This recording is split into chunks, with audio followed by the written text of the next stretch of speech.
quick? Yeah. You are a son of a bitch. Un saluto a tutti. Ciao Juventini, welcome back to the AJC. It is game day. That's right, Juve and Sporting. I got my man Anthony with me, and we're ready to tackle all the news and all the build-up leading into this one. All right, Ant, how you feeling today, brother? Living the dream. Spring has sprung here in my neck of the woods. Having a good beard day, good hair day, and it's only 8:30 in the morning. Game day. Let's rock and roll. Beautiful, beautiful. Love it, love it. Mhm. We're going to say what's up to everybody in the chat real quick here. Holy, Josh Solis not wasting any time here. Going 2-0 in on this one for Juve. And he's going to drop Chiesa and Milik. Yes, we're expected to 2 see the nothing. trident Plus up top. 700. What's that? Plus 700. plus for 2-0 700 today. on the 2-0. There you go. We got Mr. Cappuccino. Buongiorno Bianconeri. Let's send Sporting back It's to a Portugal. Joe. It's a Joe Jeremiah, Cappuccino. Jeremiah. Hey guys, please do welcome back AJC's Rabio Kid winner. Yours truly, Jeremiah. Where are you, Lou? Oh yes, we're waiting on that. We're waiting on that. You Get do off have your to get in ass, touch Lou. with me, Jeremiah, on WhatsApp, okay, for details on the kit and everything. Okay, so we do have to touch No, base there, no. brother. No, Lou's got to get off his ass and get that thing ordered. Well, I mean, we're not gonna guess on size or anything like that. So let's just hash out the details there, Jeremiah. That's a good point. Because you don't want to be getting a Lucci sized kit in there to make yourself look buff, right? We know that's Schmedium? what he does. Is it We know. schmedium? Yeah, schmedium. Ciao a tutti, Anthony Trimboli. Ciao guys, Michael 11. All right, Anthony Trimboli throwing in 2-1 Juve. There you go. You guys not wasting any time on predictions. Everybody's fired up. We got a lot to 2-1 talk plus about here 750. in the news as well Mhm. as this match. And what do you think today, Anth? Should we rock the news today first, or should we talk about the game first or get to the game after? Because there's a bit As in the- the news, and there was a lot that confused people in terms of the salary case closing. Not officially closing, but closing to the point of Juventus now knowing what they're facing and what article, right? So Right. Hey, let's just start with the news because this game today, oh man, I don't have quite the gurgly guts yet, but I think today this show is going to get that brewing. But yeah, let's just start with the news. Okay, The we'll people start have with the decided. news. The So- people have spoken. essentially yesterday we found out what Juventus was going to face, and they are coming at us with Article 4, which means that it is open to full sporting penalties. And you know they're going to throw as much as possible out at Juventus, okay? And it's going to be heavy points, it's said to be, also heavy fines and whatnot. This is nothing new, not unexpected. We fully expected that to come out of this, all right? So in terms of what's going to happen or whatnot, it's still all up in the air. The problem is we don't have any of the details as far as how Juve is going to structure their defense and what they're going to go as. Everything I continue to hear out in media reports and everything like that, I don't want to get everybody fired up, and I don't think any Juventini should get fired up just yet or too nervous or too worked up, because we don't have enough. And this was exactly what I told somebody on Twitter yesterday. We don't know enough to feel either way, to feel confident or to feel negative about the situation, because right now everything I am hearing is pretty light and pretty weak, and more almost that we've gone against the spirit of the Mercato and the business side of things. But as far as official rules being broken, I am still waiting to hear clear cut, like, this is exactly what you did. Are you feeling the same way, kind of? Well, if you need to find out what Juventus did, just go ask anybody on Napoli Twitter, and they will tell you exactly what Juventus has done and what they're going to face. Morons. Anywho, so what we're looking at, the main thing is, again, it's Article 4 in the Italian FA, which is sporting, the spirit of sporting, right?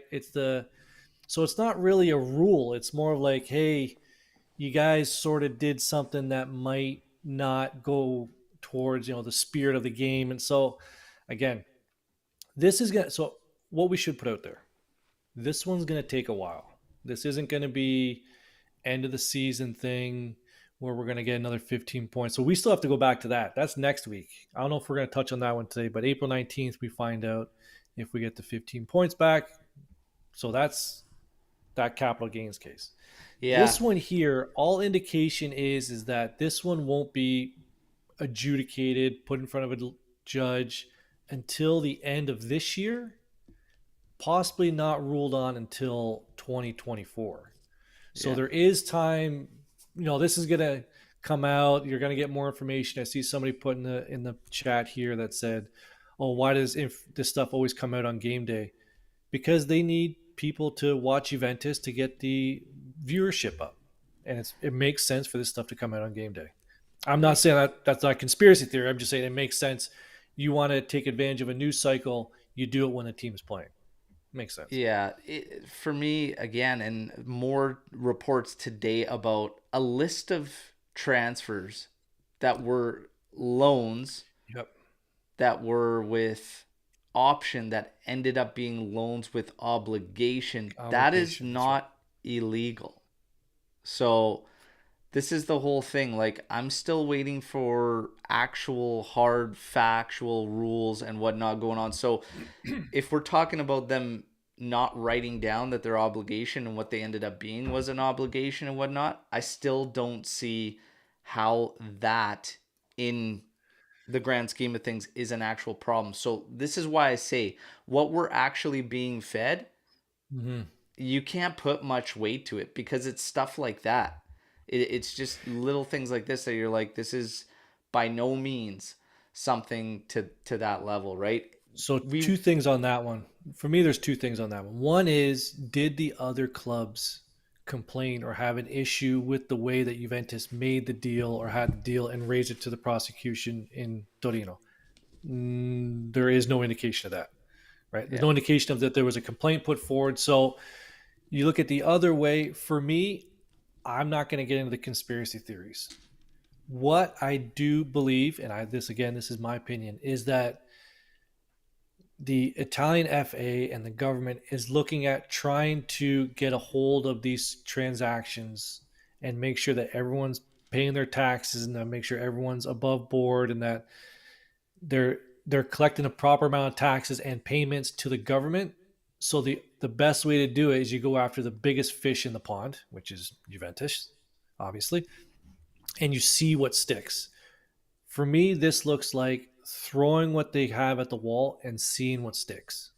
And some of it might. Maybe there's a clause in these contracts that weren't written correctly and that makes them an obligation instead of a redemption. So Yeah. again, this is going to take a Again, while. Everybody relax. the other It's going to thing be a is while. too, and Bikram G coming in here saying right or wrong, strong penalties are coming, guys. Well, here's the thing. They're still saying April 19th's hearing with Coney will set a precedent. That's another thing too that is kind of getting lost in this whole thing. Because if Juve gets their points back, that helps everything from there on out. Not only that, but it's clear, right or wrong. No, that is a huge part of this because again, the can of worms that this could open up for the FIGC if Juve pushes hard enough and strong, which they will, because Oh, this is you not bet your ass they will. 2006. Juve is going to go full assault on this thing once penalties are dropped and everything, like they did with the original 15-point ruling and whatnot.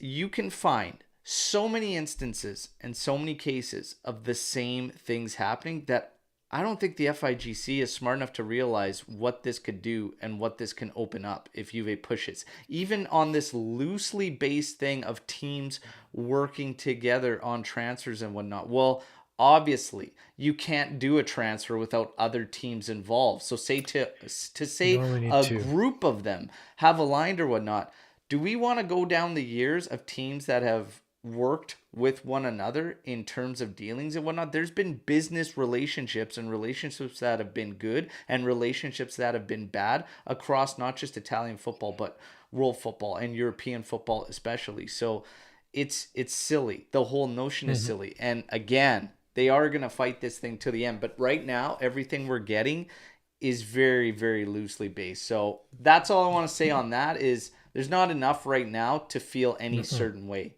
Okay. Are we going to get penalties? Well, yeah, they're going to push for a lot to Juventus. We know that. But right now, all I'm saying from everything I'm seeing, we need to find out way, way more because there's just not enough to make me feel, I don't know, negative or confident, to be honest. Now, Del Piero.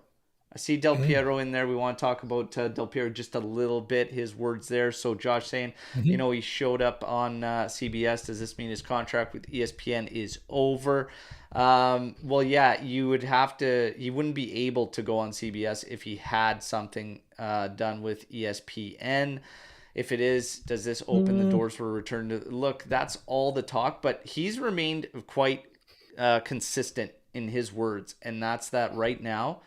Juve's got to get out of this storm that they're in right now. So they got to weather the storm before anything, and he's been very clear on that front. If it were to happen, right now, their focus is on that. Nothing's going to happen, I don't think, until that's cleaned up.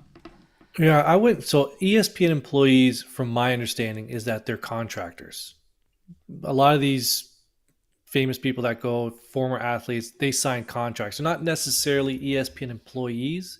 So Del Piero may have had something in his contract, or he may have gotten permission from ESPN to go to CBS for that show if ESPN wasn't doing their own Champions League thing in LA for it. So I wouldn't read too much into that. But we need a sporting director. What the hell are we talking about? Yeah, it's going to be a management team. Yes, but he's all over the news naturally, and he's been at a couple games. He's been as close to Juve as he has in a very, very long time, and that's for sure. So you would have to read something into it. The thing is again, smoke's got to settle on all these things about ADP, and again, we've heard the rumors about him wanting technical saves, things like that.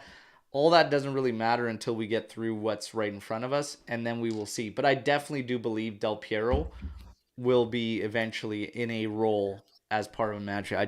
It feels like it's going to come more and more, and I think it will.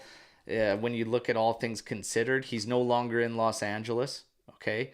So he's back over in Europe now. He does have a place in Turin still. It's just, it feels more and more, again, showing up to the stadiums. He hasn't been in the stadium like the first time he was there during this season was the first time since the farewells and stuff. He's watched us away from home or whatnot. So again, that's probably coming, but it's great. This just goes to show you that the taxes that people have to pay in California will send everybody away.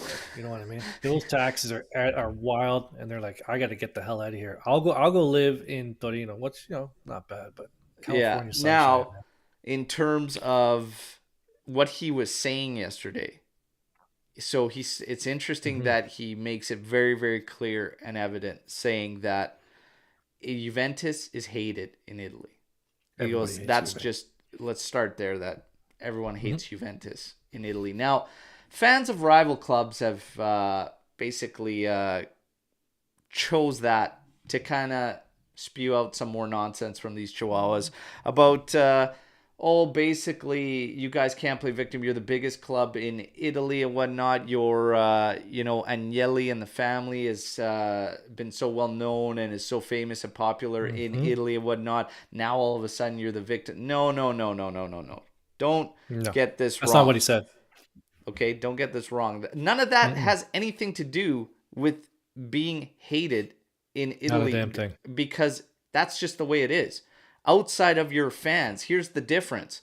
Salernitana, who cares?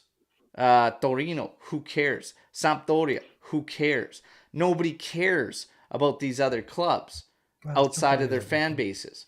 Juventus, outside of their fan bases, it's not whatever, it's Juventus. It's, I hate Juventus. And you hear it time and time and time again, okay? Materazzi being the latest to speak about it in his interview, and there's a huge amount of examples like that outside of it, and it goes on and on and on. Not only that, but the media.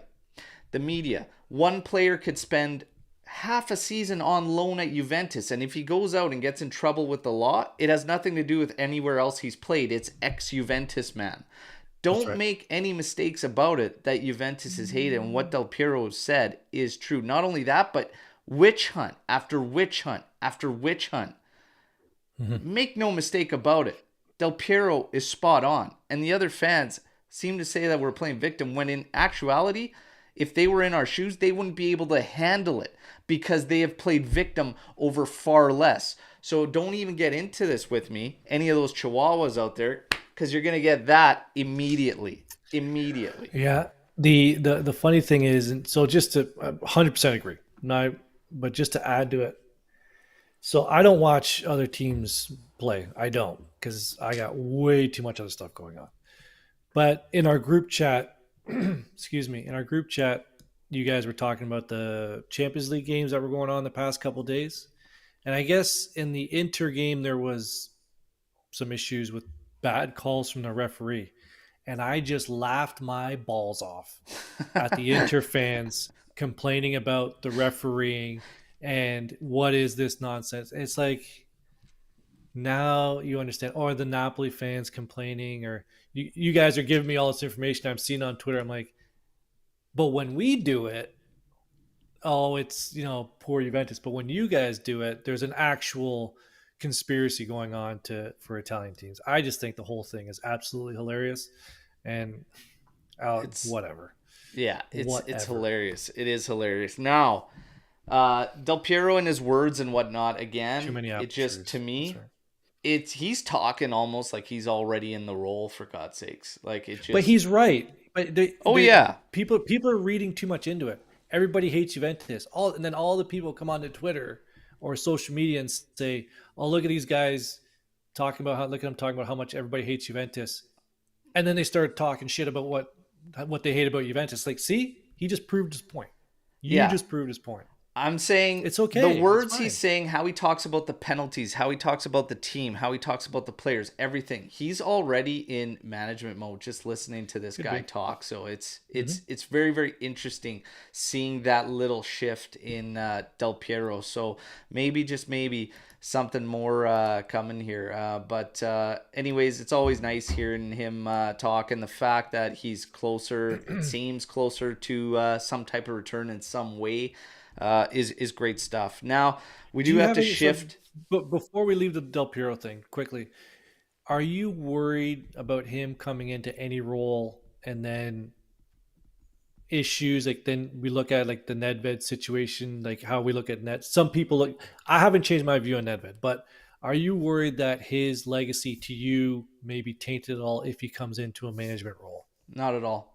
Not at all. Nothing changes what these guys have done as players for me as what they do in office. It's completely separate roles. That's why, like, Pavel Nedved for me is always going to be Pavel Nedved, an absolute monster in game that was massive for us, that won the Ballon d'Or with us, that gave me incredible memories and moments, especially the one against Real Madrid, that goal, that celebration under the curva, everything.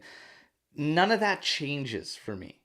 I can make that separation. And if people say that their perception of Pavel Nedved has changed over that, then that's a goddamn shame. Because they do, right? Because it shouldn't. And if it has, to each their own. But for me, it never will. It never Fair will. enough. I'm with Matt here. I still like Nedved. Will always be a Juve legend. Absolutely. Absolutely. Samurais. What these guys do, Platini, whatever, with UEFA and all that nonsense and whatever, has no bearing, I'm sure, on people that watch Platini for Juventus and whatnot. Will never change the fact that he's a multiple Ballon d'Or winner and 3 years in a row. You know what I mean? Like, it's how does that change? It shouldn't. It shouldn't, right? It should. I agree. So yeah, again, we will see what develops and all that, but I have no fears when it comes to that. Now, I want to shift to something that's absolutely terrible that we're catching wind of today, and that's the 21-year-old Juve fan that was attacked in Rome after the Lazio match. Apparently was insulted and then had his kit ripped off him and was attacked by supporters of Lazio, I would assume, obviously, with brass knuckles. This is absolutely disgusting to hear. I'm reading through some of the comments, and some are even commenting that, to be honest, out of all the stadiums I've been to, that is actually the only one I didn't feel safe at. And actually, there's more news to it that to be exact, it actually didn't have to do with a game. It was actually in a neighborhood not far from the stadium. So sorry about that. Okay, so finding out more and more as it comes out. I'm just tracking this, and yeah, it's actually just Monday in a neighborhood not far from the stadium where he's attacked, and that's just, there's not much to say other than Jesus Christ, it's a sport. Yeah, yeah. You know I what never. I mean? So you, I think what the issue that happened with COVID is that people were stuck inside for 2 years and they forgot how to behave around other people when they came out of the basement, when they came out of the darkness. So, again, you get people might irritate you on social media, even out in public. You want to know some, just grin and walk away. Someone wearing a different jersey, whatever. Now, surprisingly enough, maybe we just don't hear about the reports in Italy, but you don't hear about this often. Maybe I should be more in touch with the Italian news. But the good thing is that this isn't, from what I hear, or lack of hearing it, is that this doesn't happen very often. You hear about this all the time over here, Berto, in North America. At sporting events, people with the wrong jerseys, you get punched in the mouth for saying the wrong thing. You have, hopefully this, yeah. There's a few fan bases that are known. Yeah, Buffalo Bills. But hopefully this is an isolated incident, and feel bad for the kid. Hopefully he can make a quick recovery and they find the idiots that did it. Yeah, it's a shame, but I mean, there used to be a show that actually documented this stuff quite well in different regions, and it was all over. He would go to Brazil, he would be in Italy, he would be factories. That was one of them, but that was more geared to ultras. Okay. And then there was another one just talking about just shedding light on what it's like in these different areas and the hatred between certain clubs and whatnot, and what level, and just safety, right? Like it was very, very interesting, but it sucks and it's stupid at the end of the day, because here we are attacking a 21-year-old. Somebody is attacking a 21-year-old for the kit that he's wearing for the team that he supports. It's disgusting. It's disgusting. And by the way, everybody, still crickets on the Lazio racist chants towards Juan Cuadrado. All right, crickets. But again, don't let the Chihuahuas tell you, okay, that Juve isn't hated in Italy and that they didn't choose. This is a major problem for me. And if you think that I'm going to go through social media without shining a light on every single racist incident from here on out, then you're wrong, because I am going to shine a light on every single damn one. Before the Juventus one, there was about 8 unpunished, okay? And Lazio involved in another one. And the Lazio fans are trying to say no racist chants. We always put that PA announcement over the PA. No, you don't. That is the racism protocol. The referee has to walk over to initiate that. And he only initiates that if the chants were being made. So don't feed me that garbage, okay? Don't feed me that garbage. What an absolute joke. Can we just listen to that? Have some friggin' shame, okay? And when it comes to racism, I don't care what club it is. They should all be punished the same. You can't have selective outrage because it's Juventus involved. And that's what pisses me off the most. Like I said, I don't care if you want to set an example out of us, but you better be consistent the rest of the way through. And here we are, still crickets on the Juan Cuadrado situation. FIGC, okay? Can we just go back to what you said there, what one of the fans said? They say that on the PA announcement every game. Is that not a problem? That in its own would be ridiculous, that you need to be told that game in, game out, but they don't do that every game. That is the racism protocol. The ref has to go over to initiate that. If you're doing that all the time on your own, then that tells me you got major issues over Yeah. there, Big Laziali. problems. Okay, but it's Now I got some disgusting. buddies. I got some buddies who are big Lazio fans, and obviously, they're disgusted by the stuff just as much as we are. But listen, you got to get your shit together, man. That is Yeah. wild. Yeah, they say it every game. No, they tell us not to be racist every game. Huh. Animesh sending the salute in the chat there. One of the emojis through memberships. Reminder, everybody, if you choose to support us in one way, there's the merchandise through the YouTube store. There's super chat enabled. And of course, we have memberships available now as well. I love the salute there in the Luca. chat from Animesh. Now, let's get to the game at hand. Today, Juve and Sporting, all right? I'm hyped up for this one. This is going to be a big one. Let's see what we can get going here. Juve and Sporting, Juventus. By the way, I see some Storm the Barns coming in. I've tagged them. I've flagged them. Okay, so anybody feel free to drop your Storm the Barn questions for after we Attaboy, preview Berto. this game at any point. Now, Juve will pay just shy of two times your money. Okay, 1.83. A draw at 3.5, and Sporting to win 4.5 times your money. Now, Yeah, we do are not the take favorites that. today. Do not take that bet. All right, and I apologize, Juve boy, joining us from South Africa. An absolute pleasure to have you on with us. Work the midweek ones. I apologize. I will not be able to do a watch along. And this weekend, I will actually be traveling for my first outdoor tournament, so I won't be around. So it's going to be up to these others to get your watch. But Monday, Monday, is- I will be back. I should be back for the post match on Monday. no, is there something going on this weekend with the?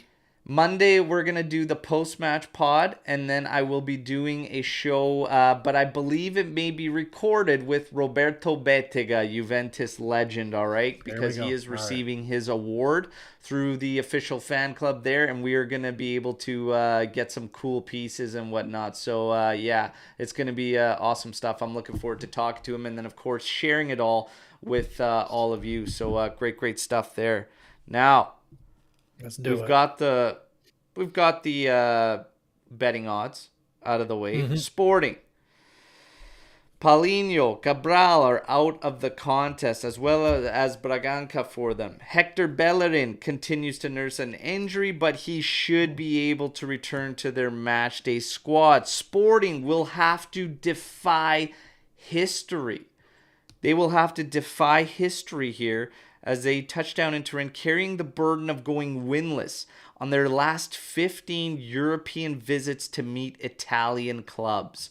4 draws, 11 losses for Sporting on their last 15. Okay, and that run does include a 2-1 defeat at Juve in the 2017-18 Champions League group stages. All right, for them, expected very similar to us, 3-4-3.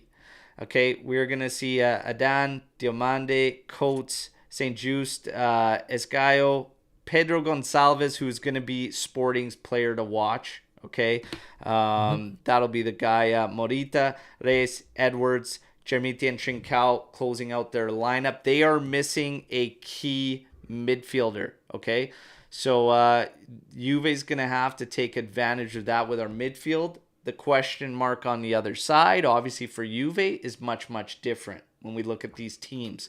Juve very healthy moving into this one. Sandro actually ended up getting some muscle fatigue apparently. He's out. So that's going to change things up. Other than that, going into this one, even Pogba's back on the team list. Just essentially De Sciglio, who's out, but now obviously we heard news about Sandro, so those two being out. Juve heads into this match today basically winless in their last 2 outings with a draw and a loss, but having won 5 in a row before that. Scoring, though, becoming an issue, and only netted once in the last 4 competitive games. Simply not good enough. So Juve is going to have to ramp things up there. The front 3 is the big question, but it appears that we are going to be playing in that manner. Call it a 3-4-2-1, call it a 3-4-3. But what's expected is Szczesny, Gatti, Bremer, Danilo, Quadrado, Locatelli, Rabiot, Kostic, Di Maria, Milik, and Chiesa. All Mm-hmm. right, there you have it. Anthony, let's take a look at all things considered, this lineup, this game, how you're feeling about it. What do you think about that lineup? I'm going to start with Sporting, I think, here. We'll get back to the line because I know we're going to have a lot of discussion on the lineup here. Looking at Sporting coming into this one, now their last loss was in February 12th. Since then, 7 wins, 2 draws. So they had the 2 draws against Arsenal. Now, I'm not going to go out there and say these guys stink. I'm not going to do that today. I could, but they're on a good form. I don't know how many of these players are injured before today, their main players in this build up in the 7-0-2 run. But now we're getting nitty gritty. These guys, they showed what they have against Arsenal in terms of they're gonna fight, right? It's gonna be a high paced game. You're gonna punch them in the mouth. They're gonna punch back. These guys aren't gonna sit back against Juventus. So I think this is gonna be a bit more of a brawl than we hope it's gonna be. We hope it's not gonna be. So Yeah. let's get ready for that. I don't think 1-0's going to do it in both legs. I think we're going to have to score 2 to 3 goals per leg to see this one out.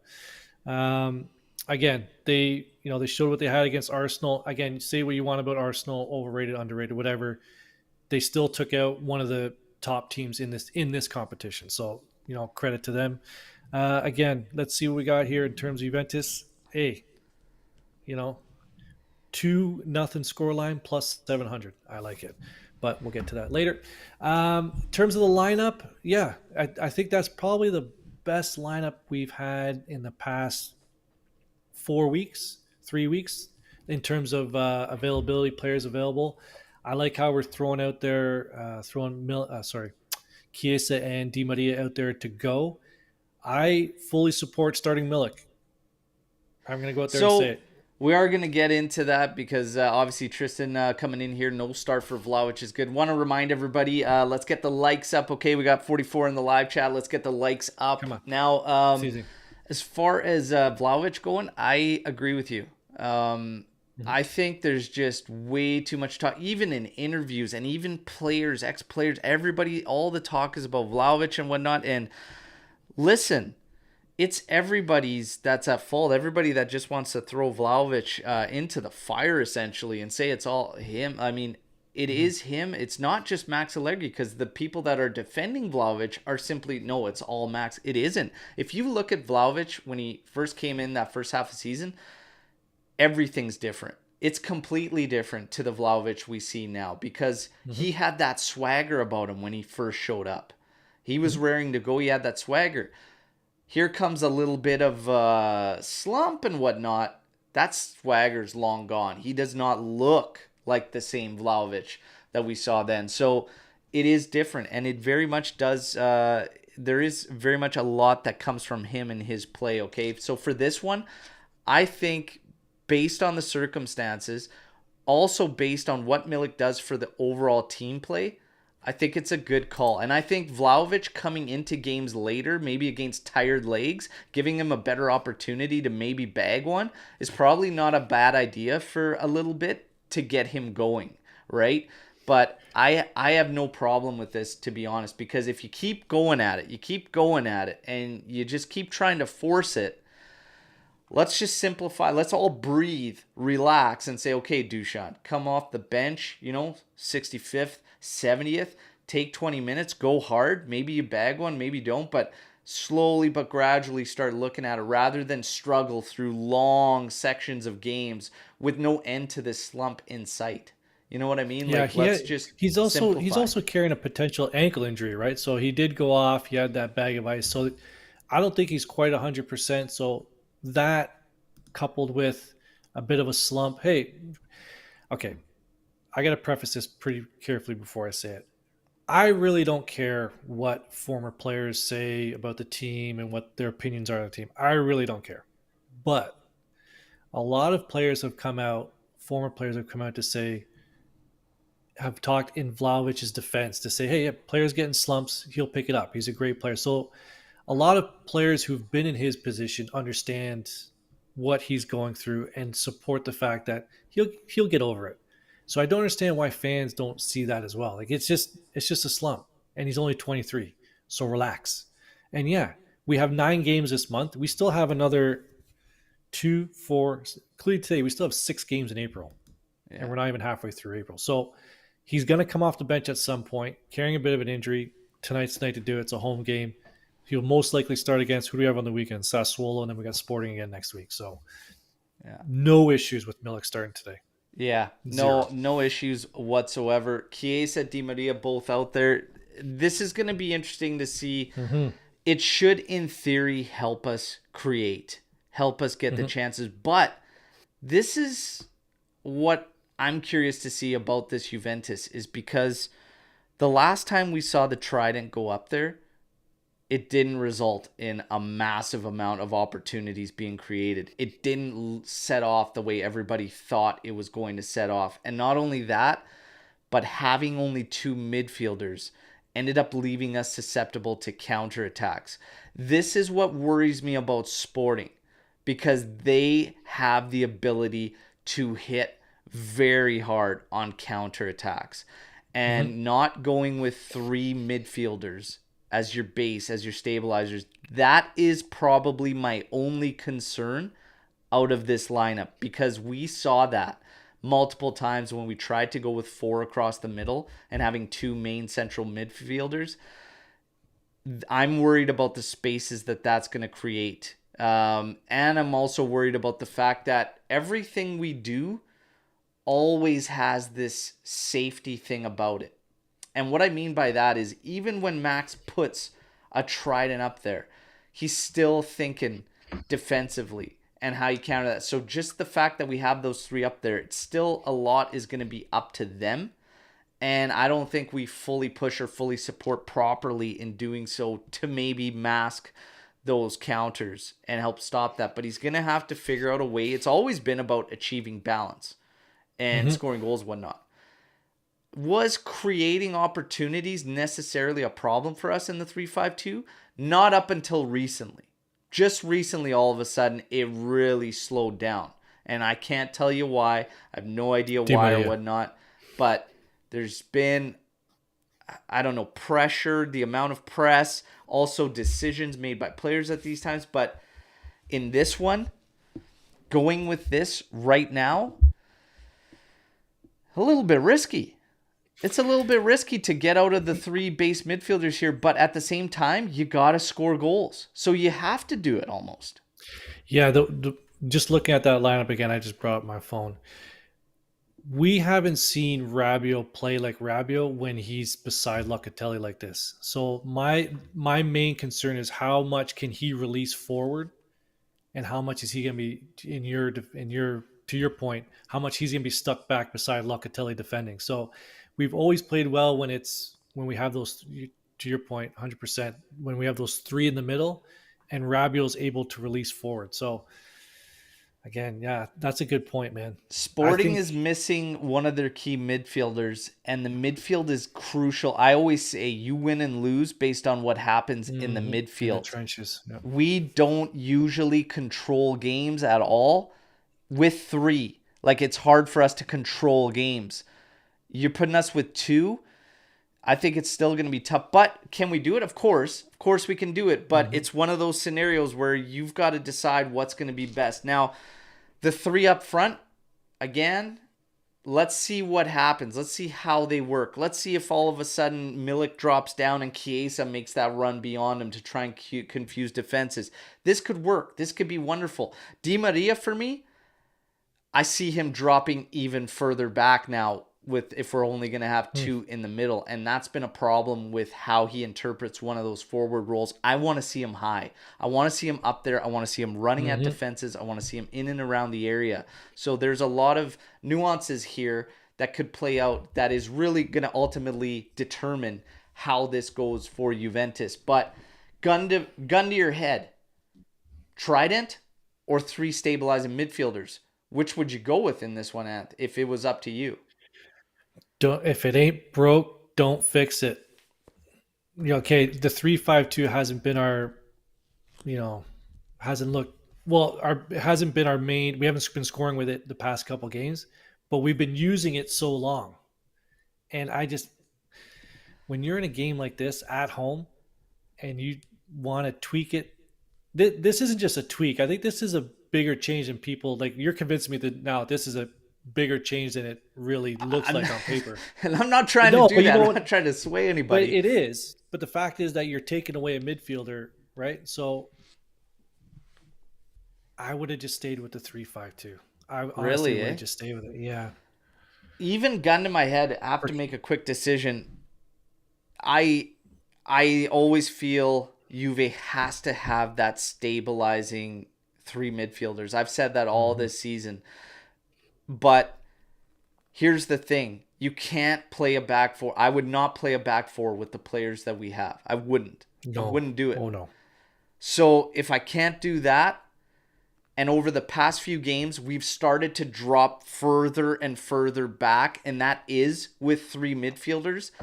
That's my main issue, is that we've reverted back, and now all of a sudden we're dropping deep. 3 games in a row, we're dropping further and further back. I think you have to counter it, and maybe you just go with this trident in order to try and shift that and go. But I would be lying if I didn't say to everybody that I was nervous about the 2-man pivot today to get this 3-4-2-1 or 3-4-3. I hope we don't get chewed up on counters. Hopefully we can control, and hopefully our front three cook. But this is gonna be an interesting game today. Milik in there will help us overall, I think, in terms of the play, and I think that's ultimately a right call. But without three midfielders, yeah, I'm thinking about it. I'm definitely thinking about it. Now, we're going to get to some Storm the Barn. We're not going to drop predictions just yet, okay? We're going to have some fun. We're going to talk about Storm the Barn. We're going to get back to our predictions in this one and in a bit here. So, will Juve renew Rabiot? I'm pretty sure they will. I don't think so. I think they will want to, but there's a lot of question marks about this. Is Max staying? Is Allegri staying? Where's the money at? How much money? What are the other offers out there, which we still don't know of yet? Because, yeah, this could go either way. But right now, I think Juve wants to. I would say they want to. Would you agree? What does with our that, sporting director? Yeah, what does our sporting director want to do? Oh, we can't ask him because we don't have one. Right. Yeah. I don't know. He may say the new sporting director may say, "Listen, no contracts over 8 million. No one's getting renewed over that." You have no idea, right? He may. So hey, well, see you later.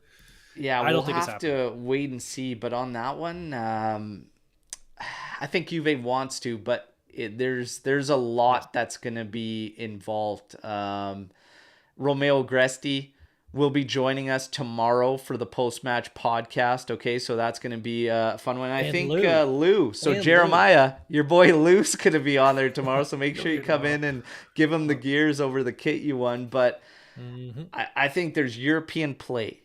There's the money Anthony talked about. There's other offers potentially out there. Is Max going to be with us next season or not? Like, all these things will play a part in Rabiot renewing and whatnot. So right now, I would probably have to say I'm more leaning towards that renewal won't happen. But 95% gone. yeah, we will see. Ant, do you have any questions before we wait for some more Storm the Barn ones come in? Is there anything maybe we haven't tackled you want to? How do you feel about Vlahovic deleting his Instagram?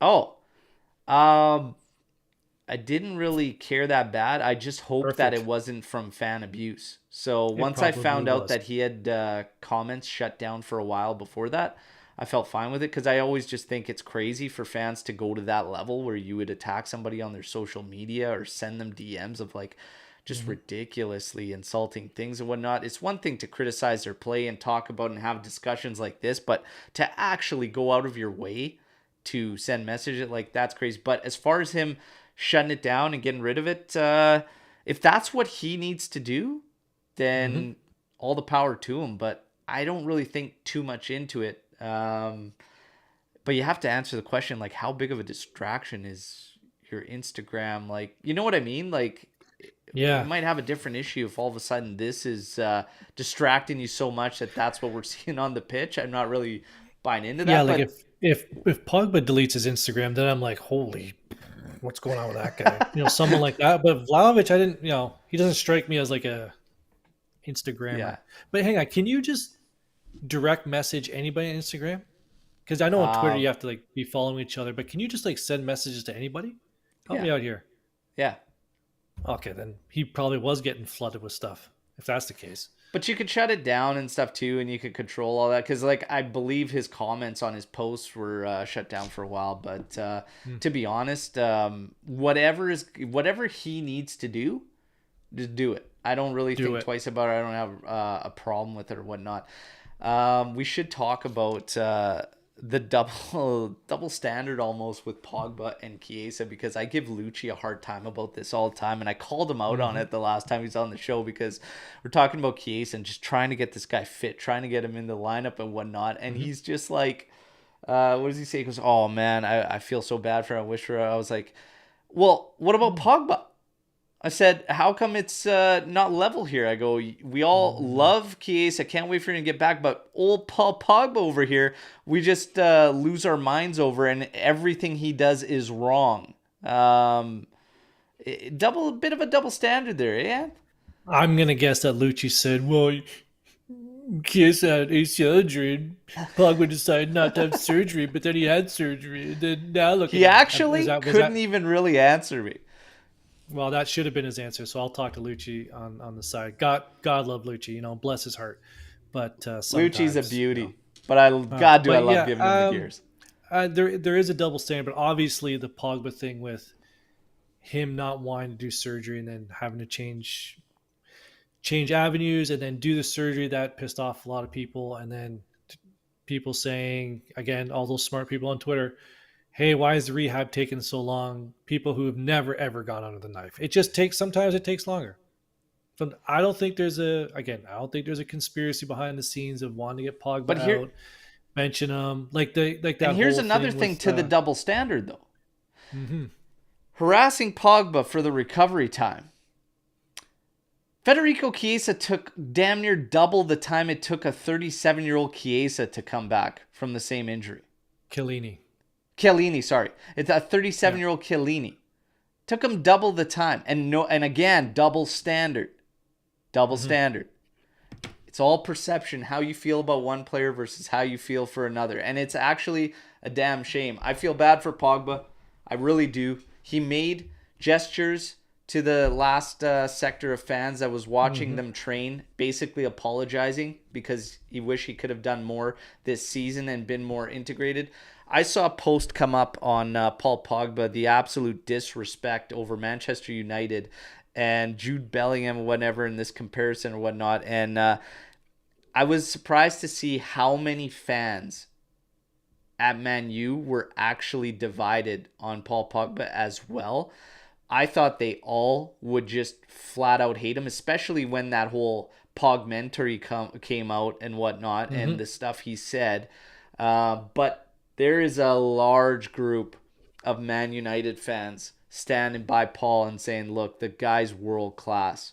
We were a mess. We were in shambles. We didn't support him at all, whatnot, but he is on his day an unbelievable midfielder and whatnot. And yeah, more numbers than I would have expected out of Man U, showing support and just standing behind him and giving him some props and some credit. I've always Like said he you can't question his ability.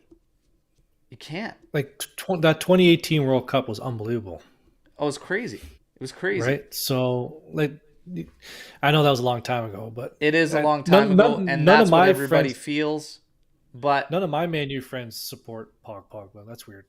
They're all like, oh yeah, no, we're nobody glad he's in gone. nobody that I know here that's Prem fan says anything good about Paul Pogba. But hey, No, it's no. just interesting to see the double standard.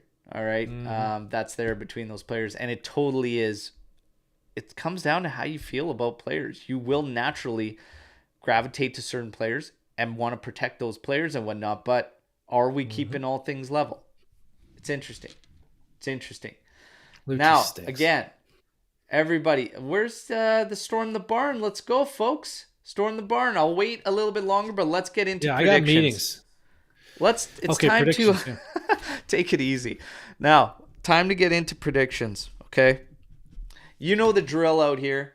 We like the final score, and then we like to lay out 2 tiebreakers, okay? We've gone through the lineups. We've gone through some key stats. We've gone through everything. Let's talk about how we feel this is going to go, and now put some predictions on the line. Ant, do you want to kick us off? I will, but just to give everybody else out here, Jeremiah, how long does it take you to 4-2. prep 6 goals? Wow. Okay. Let's take a look at the referee today, shall we? Halil Meller, Turkish, of Turkish descent. So this son of a bitch, he's done 149 games in the Turkish league. Not bad. Not bad. 149 games. He's only done 9 Europa League games and 7 Champions League games. 1 yellow, 1 red nose. So, young to this competition. Hopefully he does not become part of the story. He probably will. Anyways, looking at some of the bets out there, Juventus 1-0 plus 490. I think a 2-0 scoreline is a good bet at minus 700, but that's not my prediction. That is not my prediction. You ready for my prediction? This is an actual bet I put down there, a parlay. I'm taking Juventus money line, but for the prediction, I'll make that 1-0. 1-0 win. Actually, no, make that 2-0. 2-0. Make that 2-0. This is the So here's my actual prediction. No. Here's my actual parlay. I got Juventus money line, halftime draw, Milik anytime goal. That's plus 975. But I know I can't just take Juve to win. You want an actual score line. So to add to that prediction of a halftime draw, Milik anytime goal, I will take a 2-0 Juventus win. That's plus 700. And just to throw in there, why not? I'm going to take a Di Maria assist. And that pays plus 300 Di Maria anytime assist. Okay. Wow. Jesus. Halftime draw, Milik goal, 2-0, Di Maria assist. All right. Bam. Boom. Oh. Well, Juventini, ready to see some goals today? Oh, don't even. Ready to see some goals today? I am. Don't say it. Oh, no. I am. Don't say it. 5. No. Okay. Jesus. Take it easy. Take it easy. Juve up 1-0 at half. Okay? So 1-0 at halftime. It's going to be That my pays halftime 140. score. Plus Your 140. final today is going to be 3-1 Juventus. Okay? Oh. 3-1 Juve no. win. I like that. Chiesa will have a goal to his name. Chiesa Milik. anytime goal pays plus 200. Chiesa will have a goal to his name. Milik will have a goal to his name. Mm-hmm. And you're going to get one from a defender probably on a set piece. And I'm going to just go out there and say it's going to be Bremer. 3-1 scoreline, Berto, plus 1,600. I like the cut of your jib, buddy. I'm going to There put you some money go. on that one right There now. you go. Now, let's talk about predictions. We saw Jeremiah's coming in hot on the 4-2, 6 goals in this game. Di Maria, Milik, Dusan, and Rabiot. 15 attempts, 8 on target. Man of the match, Adrian Rabiot. In terms of other predictions, Anthony Gimboli coming in 2-1 for Juve. Di Maria and Chiesa, your goal scorers, 9 shots on target. Ahmad coming in 2-1 Juve. Dels, wait for it. 1-0 Juve. There you go. 1-0 FC. Love it. Listen, this is gonna be a tough one. My scoreline may not reflect that to people, but I think it's actually gonna be quite open, to be honest. I don't think Sporting by any means is going to just sit back. And with us playing two in the midfielders, this is gonna be it's going to be interesting how this one plays out. We've got Michael Rasso coming in here with a 2-0 Juve scoreline. Chiesa and Locatelli to score 4 yellows. Okay. And we'll see what happens here. Luca coming in with a 1-1 draw. All right, no shocker there, but 1-1 pays plus 550. a little bit negative Nancy over there with Luca Natale there. But Slap Jeremiah, see your Storm the Barn. We already tackled it, my man. We already got to your Storm the Barn with the Rabbio renewal. Very complicated. Neither one of us thinks it's going to go down, but there's a lot to say first, whether it is or not. The Europa League in general, how confident do we feel? Because we seem to fade in and out of this confidence level as the wind blows almost. But a few rough games where Juve has, like I said, that line has visibly been dropping further and further back and whatnot. How confident are you in getting through Sporting and potentially making the final of this Europa League? I have no idea who else is in this competition. I literally just look we're on the same side as Man United and, of course, Villarreal. Okay, I didn't know that. Again, look, I have no idea. Sorry, not Villa. Sevilla. Sevilla, who's known to dominate this tournament. So it's Sevilla, not Villa. I don't know why I said Villarreal. Sevilla. Same. So we're on the same side. We play the winner of that tie. Man U and Sevilla. Who else is left? Because that sounds like the top teams left in this competition. On the other side, it's Roma and Feyenoord. And you have Bayer Leverkusen. And I can't even remember who the heck Leverkusen is playing. Saint G. Perfect. I'm sorry, guys. Yeah. Sounds right. So getting back to your question, you got to take it one game at a time. You can't look ahead. Realistically, Juventus isn't playing at a level where they can look past opponents. We're just not. It's one game at a time. I always said this whole season, I think a good, solid, deep Europa League run will help everybody out. Unfortunately, we're playing a boatload of games in 1 month. But, hey, c'est la vie. Thank you, Matt. Thank you. Union Saint-Gilloise. No idea who that sounds like a train station. So we'll take it one game at a time. Get past this opponent and then worry about the next one. So this is the quarters. So we're going, look, hey, I think anything's possible, man. A couple injuries here and there. Look what happened with Napoli. They I guess Osimhen was out and they took a red card, and I guess Kim's done next week. You know what I mean? A couple players here and there, any team in this competition.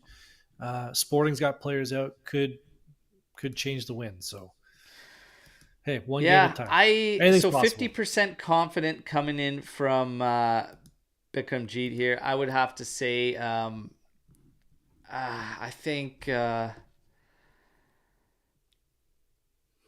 at about 80% that we can hit this. I'm at about 80%. Obviously, that could change drastically today, seeing how things go. But I won't get excited about this tournament until we play at Old Trafford. So many times I've watched Juventus at Old Trafford on TV. That's when I'll get excited about Europa League. If we can get past this team and then we play Man United, a nice win at Old Trafford will be awesome. Well, here's the thing. It's not a given that they're going to even get by Sevilla, to be honest. I could see Sevilla pulling that off and getting Quite through this. possible. Sevilla in the Europa League has been crazy. But for me, I still get excited about, and I know it's Europa and we all wanted Champions League. The players want Champions League and everything like that. But this is great experience for younger guys that are part of this club and whatnot. We need pretty much to win this to ensure Champions League, because now all of a sudden with Article 4 again tying into that, what they're going to come back at us, they're going to come back at us with heavy Sporting penalties. Okay, you've got to do this. You've got to at least get this done and whatnot to make things put a little more pressure on them to do the right thing in terms of what they decide penalty wise and stuff too. And that's an interesting question and way to look at things as well, Ant. Like, do you think that would alleviate some of these things? Like, if we can win one of this and then all of a sudden it kind of makes things look a little bit interesting for them if they're to penalize us too heavily and take away something that we earned and whatnot and fought for on the pitch. Like, or you think it has absolutely zero bearing?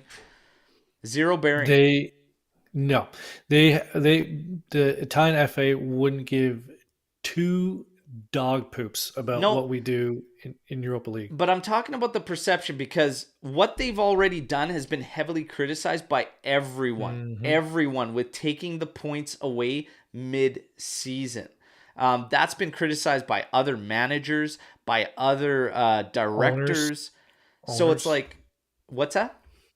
other owners Yeah, have other had an issue with owners, it. like everyone is heavily criticized. The pundits, the media, everybody has said like to do this mid-season is wild.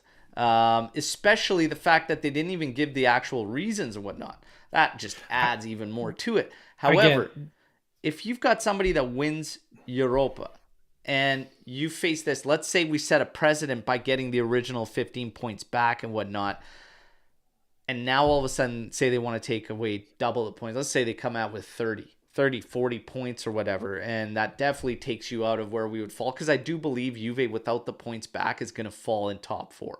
We get those 15 points back, top four, I'm not worried about it at all. So we will get Champions League football. For them to take that away, even if we win the Europa as well, I think it adds a little bit of an interesting element there where it's like, okay, we're getting a little overboard here. I think it kind of again, does. one step at a time, because I don't think that judgment's going to happen over the summer. I think it's going to be later in the year when we've already qualified or not qualified for Champions League. I think that the penalties will come out on what they're going to be going after this summer in the coming weeks, months. Hey, this is what we want to go, but this is what we want to penalize Juventus with. But I don't think those are actually going to be put on us anytime soon. As in terms of, yes, they look like idiots taking those 15 points away and potentially have to give them back. That's why I think they're gonna. This is going to be a little bit more of a cautious approach in terms of how to penalize and dotting their I's and crossing their T's in terms of getting going through the proper channels, proper litigation, a proper ruling this time, not just one judge, and then he took 4 minutes to judge on it, and then we had to wait 10 weeks to get our hear our appeal. So And I this is think the they're going thing. to be. For me, amidst all the Yeah. nonsense, all the BS, I would love nothing Oh, more. we all would. Yeah, Love for sure. nothing more to take this trophy and just there. Let's go. Let's go. Yeah, Anthony Trimboli, my spirit animal today. Absolutely love it. Everybody, we yeah, got a couple quick ones, quick one hitters here.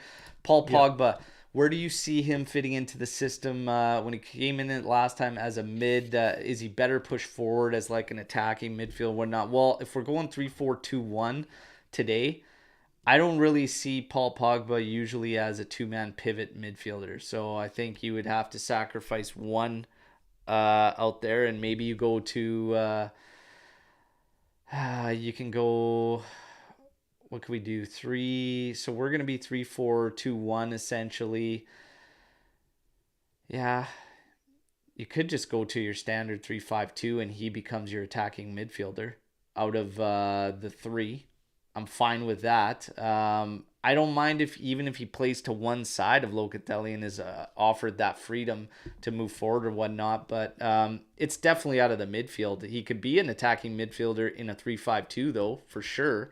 Maybe not as pacey as we would like and as agile whatnot as most of those players you would put in that spot. But I think he could definitely do it. What do you think, Ant? The last game he came into, and I got to choose my words carefully here, he had more touches inside the Yeah, opponent's 18 than all our players combined in that entire game. So yeah. whatever position puts him more forward, he gets into the opponent's 18-yard box. That's what he does. He gets in there, he gets the ball in there, he dribbles into there. So Yeah. there you go. There you go. I would love Right? nothing more Whatever than puts him Pogba more to forward. step into this game and absolutely lace one from like 27 out or whatnot and just absolutely pog boom one into the net. I would love nothing more to see that just because of I feel for players that go through injuries and whatnot, and I truly believe, and maybe I'm wrong. Maybe I'm wrong. It can happen. But I truly feel like his heart is into this thing. And obviously, like, players don't like to be off injured. And I would expect him to want to be in there. I mean, there's a lot of players that have been in similar circumstances that have not shown any signs to fans or whatnot at all. And the fact that he did that, you know, and gave gestures and apologizing to fans and whatnot, he doesn't have to do that. He doesn't have to. But the fact that he does shows me this guy cares. I think he cares. I'm hoping for the best, but we'll see what happens. Jeremiah, do you see us winning the Champions League in the next 3 to 5 years? I have faith only with a different coach manager like this. Man, we're talking about what could potentially happen in a year with penalties and whatnot, and to go to 3 to 5 years winning the Champions League, I can't even think right now, honestly. I don't know. I think we have an incredible core, but that could change drastically. There's a lot of things that play into this. What happens with our roster? What happens with the penalties? What happens with what Juventus could face? This is way too difficult to answer right now. But if, let's say, we come through relatively unscathed, we could keep the core that we have now with the young guys we can integrate.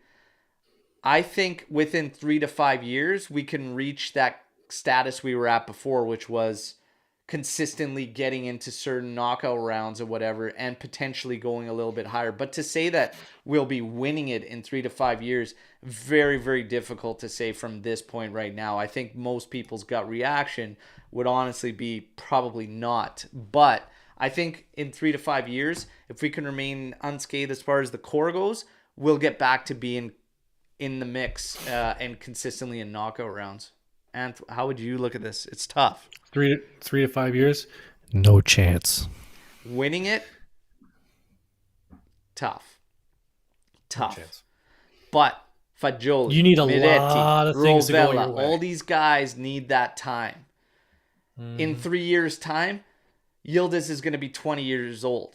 Houston's going to be 20 years old and whatnot. That's why I say, like, we'll get back to a place where I believe we will be consistently back in knockout rounds and whatnot. But to say we will go and win it is very, very difficult.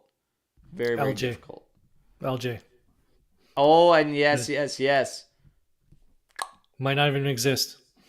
Super League. It'll still exist, but Super League will be going too. Super League, big push this summer, everybody. Big push this summer.